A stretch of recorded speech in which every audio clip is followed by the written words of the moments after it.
प्रश्न है आपको 2915।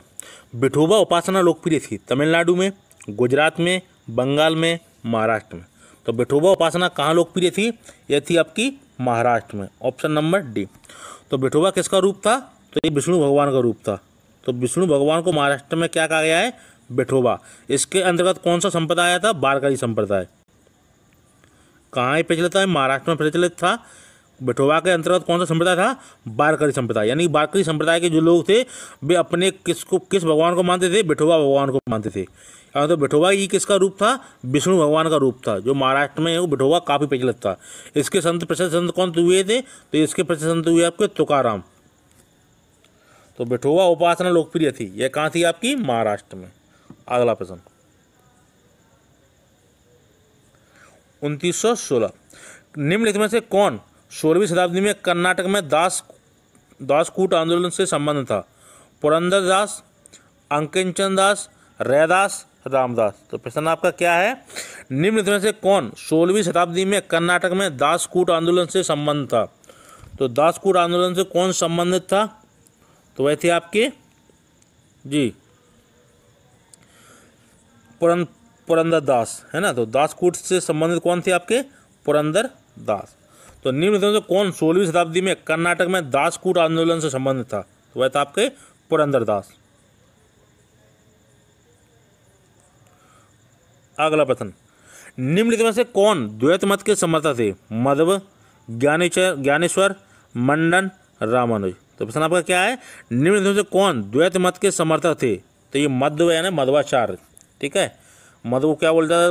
प्रश्न नाम क्या था? मध्वाचार्य। तो किस मत के समर्थक थे? ये थे द्वैत मत के। तो द्वैत मत किसने दिया है? मध्वाचार्य ने दिया। द्वैत मत क्या था? आत्मा और परमात्मा का मिला जुला रूप क्या है? द्वैत मत। यानी कि आत्मा भी है और परमात्मा भी है। लेकिन शंकराचार्य जब संत हुए हैं उन्होंने क्या लिखा है कि अद्वैतवाद उन्होंने दिया है। उन्होंने कहा है आत्मा और परमात्मा, यानी कि जो कुछ है वो सब परमात्मा ही है, उसके अलावा कुछ भी नहीं है। तो अद्वैतवाद माने कि द्वैत है ही नहीं, सिर्फ एक ही है। लेकिन मध्वाचार्य ने क्या कहा था?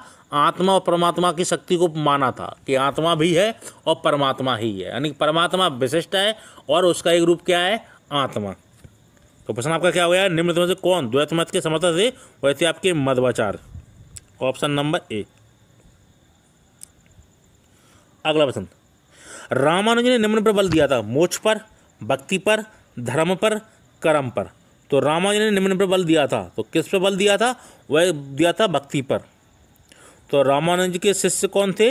रामानंद, प्रसिद्ध शिष्य थे रामानंद, ठीक है। तो दक्षिण भारत में प्रसिद्ध थे आपके रामानुज। तो रामानुज ने निम्न पर बल दिया, तो किस पर दिया था? भक्ति पर। इनका काफी योगदान रहा है हिंदू धर्म को पुनर्स्थापना करने में। अगला प्रश्न, निम्नलिखित में से कौन सा सिद्धांत रामानुज दर्शन का है? जीव मोक्ष के बाद भी ईश्वर से अपना स्वतंत्र अस्तित्व रखता है, जगत भ्रम है, ज्ञान ही मोक्ष का मार्ग है, ब्रह्म निर्गुण है। तो प्रश्न क्या है? निम्नलिखित में से कौन सा सिद्धांत रामानुज दर्शन का है? तो रामानुज दर्शन का कौन सा वो है? तो वह है आपका ए, जीव मोक्ष के बाद भी ईश्वर से अपना स्वतंत्र अस्तित्व रखता है। तो प्रश्न आपका क्या है? निम्न में से कौन सा सिद्धांत रामानुज दर्शन का है? तो जीव मोक्ष के बाद भी ईश्वर से अपना स्वतंत्र अस्तित्व रखता है। तो ऑप्शन नंबर ए।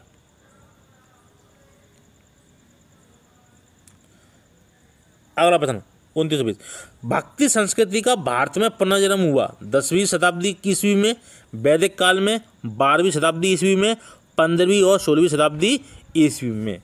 तो भक्ति संस्कृति का भारत में पुनर्जन्म हुआ था, वह कब हुआ था? वह हुआ था आपका 15वीं और 16वीं शताब्दी ईस्वी में।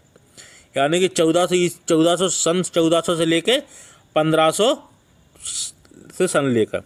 तो 1400 में कौन कौन हुए थे? ये सब शिष्य हुए थे आपके। कौन? रामानुजाचार्य, रामानंद, है ना। तो रामानंद के शिष्य भी हुए थे, रैदास, कबीरदास, रैदास, मीराबाई जी। तो ये कब हुआ था भक्ति संस्कृति का भारत में पुनर्जन्म? 15वीं और 16वीं शताब्दी ईस्वी में। अगला प्रश्न, 84 वैष्णव की वार्ता का लेखक कौन था? विट्ठलनाथ, विठल स्वामी, नंददास, कुंभन दास। तो प्रश्न क्या है, 84 वैष्णवों की वार्ता का लेखक कौन था? वह थे आपके विठलनाथ। तो प्रसिद्ध है 84 वैष्णवों की वार्ता के लेखक कौन है? विठलनाथ। Option number A.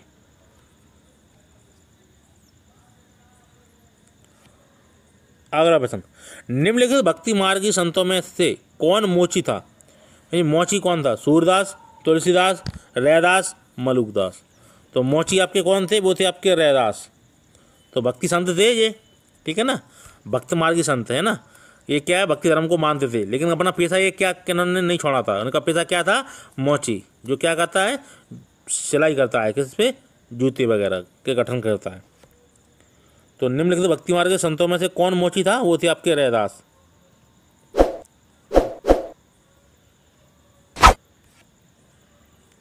अगला प्रश्न, निम्न में से किसका संबंध वेदांत दर्शन के साथ नहीं है? अभिनव गुप्त, शंकराचार्य, रामानुज, माधव। प्रश्न क्या है, निम्न में से किसका संबंध वेदांत दर्शन के साथ नहीं है?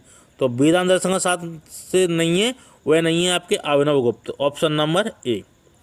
तो किसका संबंध वेदांत दर्शन के साथ नहीं है? वह नहीं है अभिनव गुप्त। तो वेदांत दर्शन के तीनों हैं, शंकराचार्य, रामानुज और मध्वाचार्य यानी माधव। अगला प्रश्न 2924, भक्ति आंदोलन के निम्नलिखित नायकों में से कौन इस्लाम से प्रभावित था? मीराबाई, चैतन्य, नामदेव, वल्लभाचार्य। तो प्रश्न आपका क्या है, भक्ति आंदोलन के निम्नलिखित नायकों में से कौन इस्लाम से प्रभावित था? वे कौन थे? नामदेव। नामदेव कहाँ से संबंधित है? जी आपके महाराष्ट्र से संबंधित थे, महाराष्ट्र के संत थे, है ना। जो किस संप्रदाय से? वारकरी संप्रदाय से थे। तो नामदेव किसके बाद आते हैं? तुकाराम के बाद आते हैं ना जी। तो भक्ति आंदोलन के निम्नलिखित नायकों में से कौन इस्लाम से प्रभावित था? वे कौन थे? नामदेव।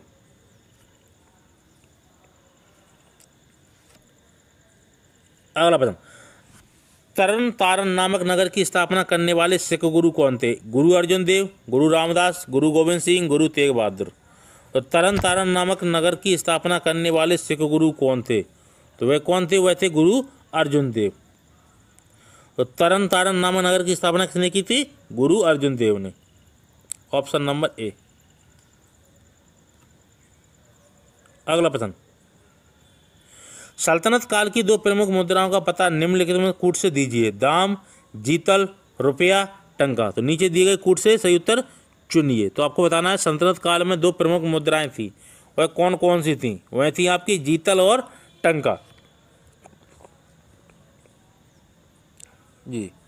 तो जीतल और टंका किस समय की मुद्रा थी? तो यह थी आपकी सल्तनत काल की।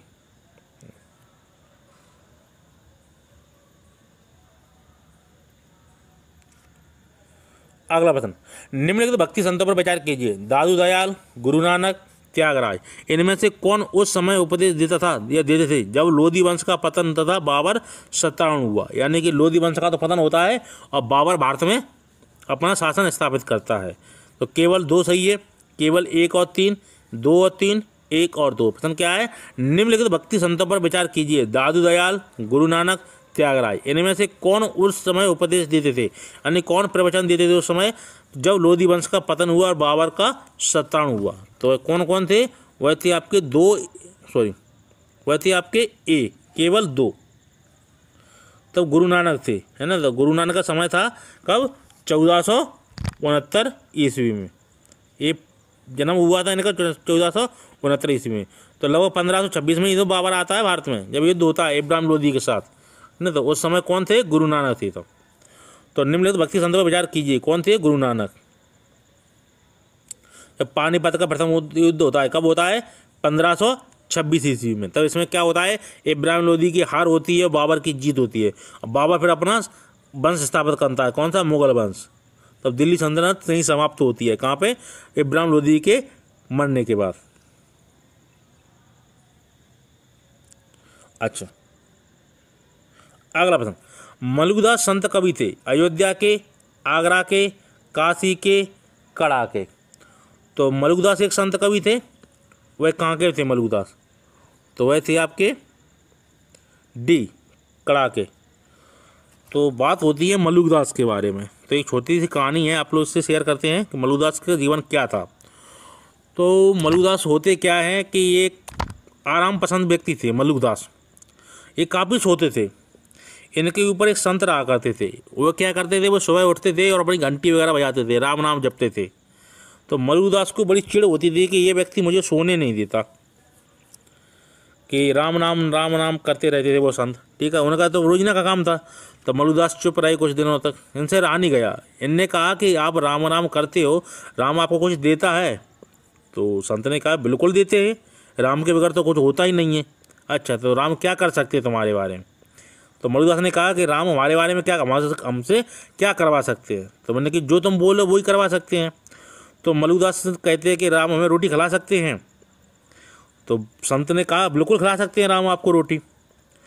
और तो मलुकदास ने कहा तो चलन स्वीकार करते हैं। तो मलुकदास क्या करते हैं, एक जंगल में चले जाते हैं, ऐसी जगह जहाँ उन्हें कोई व्यक्ति ना मिले। ठीक है, और एक पेड़ पे चढ़ जाते हैं। तो एक दिन का समय मांगते हैं कि आज हम 24 घंटे का समय देते हैं, संत देते हैं इनको मलुकदास को। और वो पेड़ पे चढ़ जाते हैं, कौन? मलुकदास। और वो बैठ जाते हैं कि आज हम 24 घंटे तक यहीं पे रहेंगे, देखते हैं कि भगवान रोटी हमें कैसे खिलाता है। बात होती है होनहार की। होता क्या है, उस समय डाकू आते हैं उसी समय में। ठीक है, तो वहाँ पे क्या होते हैं, भोजन, कुछ व्यक्ति थे जो भोजन वगैरह कर रहे होते हैं। तो डाकू देख के वो लोग क्या करते हैं, उनको जो लोग बज जाते हैं और भोजन वहीं पे बचा रहता है।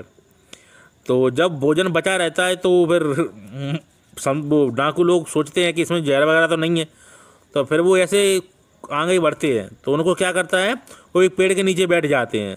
तो फिर भूख लगती है, मैंने कि भोजन खा लें, कि इसमें कुछ मिला हुआ है। तो वे इंतजार करने लगते हैं कि कोई जानवर वगैरह आए, उसको हम खिलाएं, फिर उसके बाद हम खाना खाएं। तो होती क्या है, एक डाकू की नज़र चली जाती है पेड़ पर। तो पेड़ पर छुपे थे मलुकदास। मलुकदास बैठे थे। उन्होंने कही ठीक है, तो सरदार के ऊपर एक व्यक्ति बैठा है, इसी को अपन खाना खिलाते हैं। अब मलुकदास थे कि हमें खाना कैसे भगवान खिलाता है। तो फिर मलुकदास को उतारा जाता है पेड़ पे से। कुछ लोग चढ़ते हैं तो मलुकदास को उतार के नीचे बुलाते हैं और उनको ज़बरदस्ती खाना खिलाते हैं। तो फिर वो दूसरे दिन आती है संत के पास। संत ने कही क्या हुआ, खाना मिला कि नहीं मिला? मैंने कि मिला। कैसे मिला? तुम्हें अपने हाथ से खाया था, किसी और ने खिलाया था? कि नहीं, किसी और ने खिलाया था। कौन ने, किसने खिलाया था? कि डाकू ने। तो बात हुई थी। तो फिर मलुकदास क्या करते हैं, राम भक्त बन जाते हैं और एक प्रसिद्ध संत होते हैं। ये कहते हैं सबके दाता राम, यानी कि जो कुछ है सब राम ही के ऊपर है। ठीक है, काम काज कुछ ना करें, सब कुछ राम ही देंगे। फिर ये राम के भरोसे ही रहने लगते हैं। तो प्रश्न क्या है, मलुकदास एक संत कवि थे। कहाँ थे आपके? कड़ा के। Option number D. अगला प्रश्न, निम्नलिखित में से अद्वैत वेदांत के अनुसार किसके द्वारा मुक्ति प्राप्त की जा सकती है? कर्म के, ज्ञान की, भक्ति की, योग की? तो प्रश्न क्या है, निम्नलिखित में से अद्वैत वेदांत के अनुसार किसके द्वारा मुक्ति प्राप्त की जा सकती है? तो मुक्ति किसके द्वारा प्राप्त की जा सकती है? वह की जा सकती है आपकी ज्ञान के द्वारा जी। तो ऑप्शन नंबर है इसका बी। तो प्रश्न क्या है, निम्नलिखित में से अद्वैत वेदांत के अनुसार किसके द्वारा मुक्ति प्राप्त की जा सकती है? यानी कि ज्ञान के द्वारा ही। अद्वैत क्या है वेदांत? कि द्वैत है ही नहीं, यानी कि आत्मा परमात्मा है नहीं, सिर्फ परमात्मा ही परमात्मा है। ठीक है, तो उसी को क्या बोला गया है कि ज्ञान के द्वारा मुक्ति प्राप्त की जा सकती है।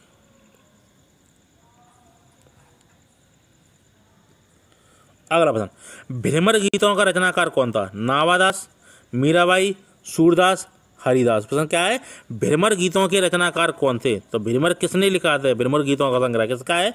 वह है सूरदास का। Option number C. तो भ्रमर गीतों का रचनाकार कौन था? वह था आपका सूरदास। ऑप्शन नंबर सी।